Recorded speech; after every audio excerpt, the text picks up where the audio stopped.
Hello भाइयों, आप सभी को मेरी राम राम। जय श्री कृष्णा।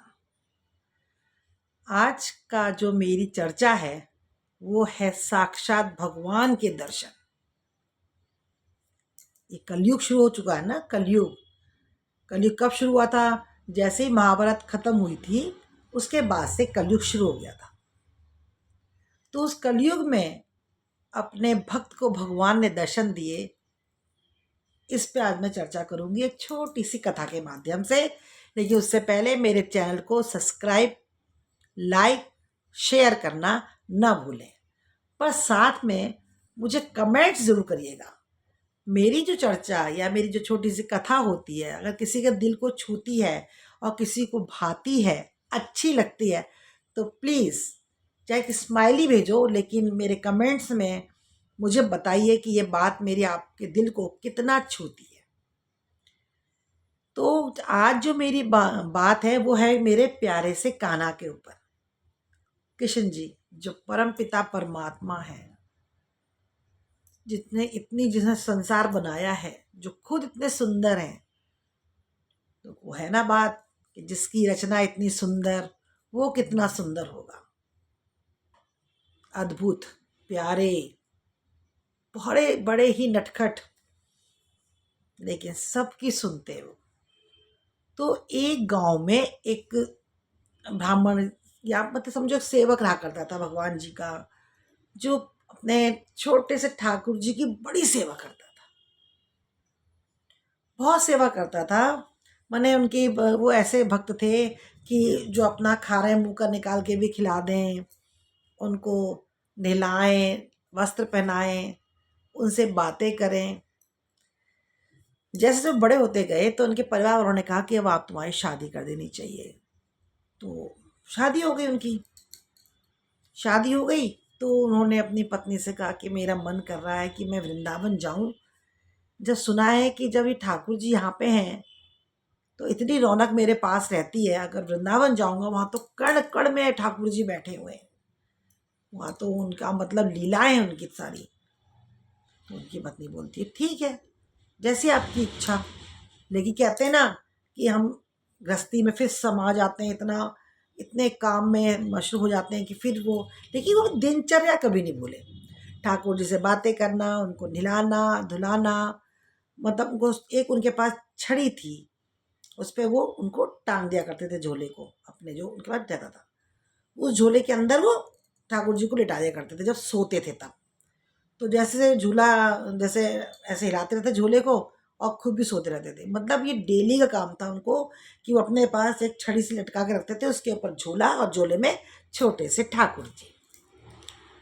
अब जैसे जैसे समय बीता, उनकी गृहस्थी बढ़ती चली गई, बाल बच्चे हुए, ऐसे करते करते वो आ गए अब थोड़े से बुढ़ापे में। जब वो बुढ़ापे में आ गए तो अब उनको लगा कि नहीं नहीं, अब तो मैंने बहुत समय गुजार दिया और मैं अपने ठाकुर से इतना दूर क्यों रहूं, अब मैं उनके दर्शन करने चलता हूँ। सब घर वालों से विदा लेकर के और अपना सामान, सामान क्या, वही झोला, वही छड़ी, उसमें एक दो कपड़े डाल के वो चल दिए। जहाँ उनको विश्राम करने को मिलता वहाँ वो बैठ जाते। कि भाई पहले, अभी तो ये सब सेवा हुई ना, मैंने बताया कितनी बार कि ये ट्रक, बस, गाड़ियाँ, सड़कें अब हुई हैं। पहले तो खेत खलिहानों से निकलते निकलते ही लोग पैदल या बैलगाड़ी के द्वारा ही मतलब अपनी यात्रा करते थे पूरी। तो ये जहाँ भी इन्हें कुछ मिलता बैठने को, पेड़ की छांव या कुछ भी मिलता, यहाँ बैठ जाते, विश्राम करते, वो छड़ी को गाड़ते, उसके ऊपर ठाकुर जी का झूला टांग देते और ठाकुर जी सो, जब मतलब उनका ये नियम था कि जब तक वो झूले में ठाकुर जी को न हिला के सुला दें वो खुद नहीं सोते थे। अब वो रास्ते पर सोचते जाएं, अरे ठाकुर जी के दर्शन करूंगा, वहाँ जाऊंगा तो मुझे सब जगह ठाकुर जी दिखाई देंगे, वहाँ तो कण कण में ठाकुर जी हैं, इतना उनका मनोहर दृश्य दिखेगा, वो कितने सुंदर होंगे, वो कैसे होंगे, ये वो करके। लेकिन मन में वो छोटा रूप ही आए उनके, छोटा रूप, बाल रूप। क्योंकि उन्होंने सुन रखा था कि भाई जो कुछ था, उन्होंने बाल लीलाएं जो कर रखी थी उनके कानों में, आंखों में, दिल दिमाग में वो रची ही थी, मतलब कि ठाकुर जी ठाकुर, छोटे से लड्डू गोपाल ठाकुर जी। अब वो चलते चलते चलते जब बिल्कुल वृंदावन के पास आ जाते हैं तो एक पेड़ की छांव देख के थोड़ा विश्राम करते हैं कि जब मैं करके और एकदम से चला दूंगा, मैं सीधे वृंदावन पहुंच जाऊंगा।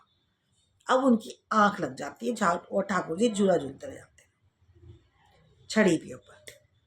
अब अब क्या हुआ, जैसे उनकी आंख खुलती है एकदम परेशान होकर उठते, अरे इतना लेट हो गया, मैं तो देरी हो गई मुझे, और फट से झोला उठाया और एकदम तेज से चलने लगे। क्या रह गया पीछे? छड़ी। वो छड़ी वहीं रखी रह गई और ये ठाकुर जी को लेके चलती है। चलते चलते चलते ऐसे वृंदावन के अंदर घुसे तो एकदम याद आया, अरे अब तो छड़ी, वो छड़ी तो रह गई, अब कैसे? अब तो वो वृंदावन में तो चले गए, प्रवेश कर गए, लेकिन उनका मन न लगे। क्यों मन न लगे? कि मेरा लाला कैसे सोएगा, क्योंकि वो छड़ी पे टांग करके ही वो उसको सुलाया करते थे। अब तो भैया वो बड़े परेशान, वो तो सब भूल गए वृंदावन में क्यों आया हूँ, कैसे आया हूँ। और अब वो ठाकुर जी को बिठाया और लगे चटकाने उन्हें। तुम्हें तो पता है कि तुम तो जानते हो, तुम्हें सब कहते हैं कि तुम परमात्मा हो, तुम सारी दुनिया के बारे में जानते हो, तुम मेरे मन की बात नहीं पढ़ पाए, तुम मुझे ध्यान नहीं दिला पाए, और कि छड़ी वहाँ रह गई है, अब मैं तुम्हें कैसे सुलाऊंगा। अब ये मेरी भी शर्त है कि जब तक आपको नहीं झुलाऊंगा, आप नहीं सोओगे, मैं भी नहीं सोऊंगा। और दुनिया भर का वो तो इतना चिल्ला, मतलब उनके ऊपर गुस्सा होने लगे बुरी तरीके से। अब लोग आसपास निकलते जाए, वो देखते जाए, भैया ये अजीब सा भक्त है भाई, परमात्मा को बिठा के डांट रहा है ये तो कुछ तो उसका मखौल बनाया, कुछ कहे भैया भक्ति है, कोई कुछ कहे कोई कुछ कहे, लेकिन वो किसी को नहीं देख रहे। वो उसी अपने छोटे लड्डू गोपाल को लेकर के और लगे चटकाने, उन्हें बुरी तरीके से चटकाए जा रहे। इतना चटका रहे तो उनकी आवाज बैकुंठ तक पहुंची। वहां पे तो भैया राधा रानी और कृष्ण जी बैठे झूले पे, तो वो एकदम मुस्कुराने लगे। तो राधा रानी कहने लगी, आप इतना क्यों मुस्कुरा रहे हो, आज आपकी मुस्कुराहट का कारण? तो कहने लगे, देखो भक्त को मेरे, वो उसका भक्त का नाम है कर्मा, वो देखो कर्मा, देखो कैसे कर रहा है, वो मुझे डांट रहा है, उसका भाव देखो। उसके लिए मैं कोई परमात्मा नहीं हूँ, बस नहलाना धुलाना खिलाना पिलाना, मेरी भक्ति में इतना डूबा रहता है कि उसे यही नहीं पता कि मैं किससे बातें कर रहा हूँ। मतलब बिल्कुल दिल का साफ है, देखो कोई छल कपट नहीं, कोई कुछ नहीं। और तो बोले, फिर आप इतनी देरी क्यों कर रहे हो, जब आपको पता है कि वो आपसे इतना प्रेम करता है तो आप उसको जाके संभालो। तो किशन जी जो थे वो एकदम नीचे उतर के आ गए। अब वो तो कर्मा जी तो लगे पड़े अपने ठाकुर जी को डांटने में, और सोए ना। एक दिन हो गया, 2 दिन हो गया, 3 दिन हो गया और सोए नहीं बिल्कुल भी। क्यों? क्योंकि ठाकुर जी नहीं सोए। अब वो लड्डू गोपाल जी को हाथ में लेके वसूल करते रहे कि अब ये कहाँ सोएंगे, कैसे सोएंगे, करते रहे। जैसे ही वो बड़े वाले कान्हा जी खड़े हुए सामने आकर के, तो उन्हें भी डाकू कहने लगे, भाई इसे क्यों डांट रहे हो? भाई उसने उनको डांट दिया, तुम कौन होते हो पीछे बोलने वाले, हमारे इनकी बात है आपस की, ठाकुर जी अब मेरी बात है, अब इनकी गलती है, इन्होंने मुझे जगाया और जगाया भी दिया, तो उन्होंने मुझे छड़ी वहाँ पे छुड़ गई, इन्होंने क्यों नहीं याद दिलाया? मैं तो बूढ़ा था, ये तो जवान थे, ये तो बालक थे, इन्हें तो मुझको संभालना चाहिए था। अब कृष्ण जी खड़े खड़े मुस्कुराए, फिर एकदम उनका ध्यान टूटा कर्मा जी को, एकदम प्रभु करी, अरे प्रभु आप, वो एकदम उनको पहचान के पैरों में पड़ गए। तो किशन जी बोले, ना ना ना ना, तुम बिल्कुल सही कर रहे हो, मुझे भगवान बन के पूजोगे तो कभी खुश नहीं रहोगे, ना तुम्हारा मन शांत रहेगा। वो दर्शन करके इनके आंखों से दुनिया भर के आंसू निकलते हैं। तो बस किशन जी यही कहते हैं कि तुम इसी रूप में मुझे पसंद करो, यही बाल रूप में ही आप मेरी सेवा करो। आप इसे मैं तो इतना जानता हूं कि जो भी कोई सच्चे दिल से मुझे बेटा माने, कुछ भी मान के, मतलब मेरा लाड़ रूप में, मतलब छोटे लड्डू गोपाल है तो किसी भी रूप में, भाई के रूप में, किसी रूप में मेरी को पसंद करते हैं और दिल से मेरी सेवा पानी करते हैं, या कुछ भी इनका जो भी मन का भाव होता है वो मेरे तक पहुंचना चाहिए जैसे तुम्हारा पहुंचा। तुमने ये नहीं देखा कि परमात्मा हूँ मैं या कोई कुछ भी हूँ, लेकिन मैं तो आपका ही सेवक हूँ। भगवान जी खुद अपने भक्त के आगे प्रणाम करके बोले, भाई मैं तो आपके उसी रूप को देखना चाहता हूँ जो आप मुझे झूले में डाल के हिलाते रहते हो, मैं सोता हूँ। बोले, मेरे को तो आप कुछ नहीं चाहिए, आपके दर्शन हो गए, और मैं वृंदावन आया इसीलिए था, लेकिन अब बस आप मुझे मेरी छड़ी ला दो। जब तक छड़ी नहीं आएगी ना, मैं आपको कैसे सुलाऊंगा। परमात्मा मुस्कुराए, उनके लिए क्या छड़ी कोई बात, वो छड़ी आ गई उनके सामने और वो अंतर्ध्यान हो गए। पूरे मथुरा में ये कहानी, ये किस्सा आज तक गाया जाता है कि कर्मा नाम के एक भक्त पैदा हुए थे, जिन्होंने ठाकुर जी को साक्षात दर्शन दिए और छड़ी ला के दी।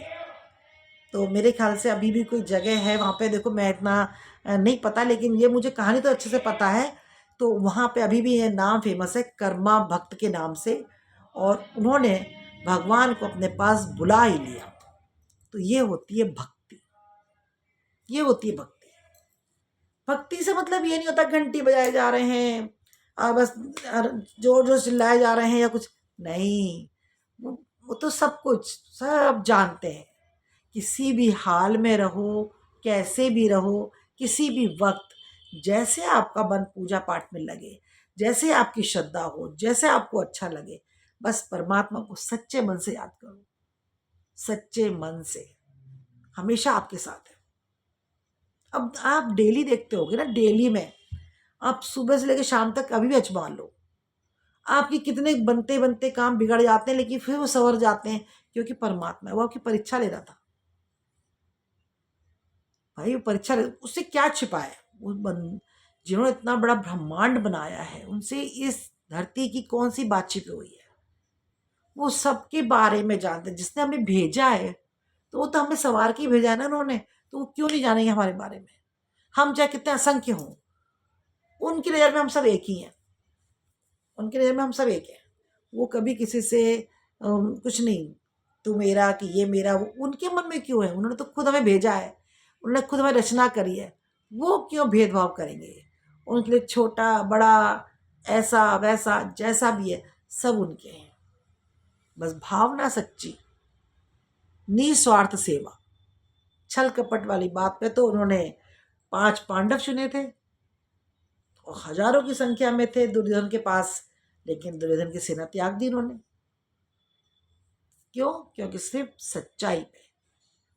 तो जब भी कोई भक्ति करते हैं हम लोग, तो बस दिखावा कम करें, बस भगवान को हमेशा मन से याद करें। तो आपको ये मेरी छोटी सी कथा या छोटी चर्चा आपको कैसी लगी, प्लीज़ कमेंट बॉक्स में ज़रूर बताइएगा। मैं अपनी बातें सुनने के लिए, कि मैंने जो बताया वो कैसा था, मेरी जिज्ञासा रहती है। तो अब कल फिर 12 से लेकर 12:30 के बीच में मेरी लॉन्ग वीडियो आती हैं, जिसमें मेरी कोई ना कोई नई चर्चा और कोई प्रभु भक्ति की बातें, ज्ञान वाली शायद, जो सबको अच्छी लगती हैं। क्योंकि इस भागा दौड़ी की ज़िंदगी में ना सब इतने परेशान हैं, तो ये मेरा एक छोटा सा एक वाक्यांश है कि मैं कुछ बोलूं और आप लोग सुनो ध्यान से, बिना स्किप करें, तो शायद आपके दिल को, दिमाग को सुकून मिले और कुछ आराम मिले। आज तो बोलूँगी राधे राधे, जय श्री कृष्ण। कल फिर 12 से लेके 12:30 लॉन्ग वीडियो के साथ। नमस्ते।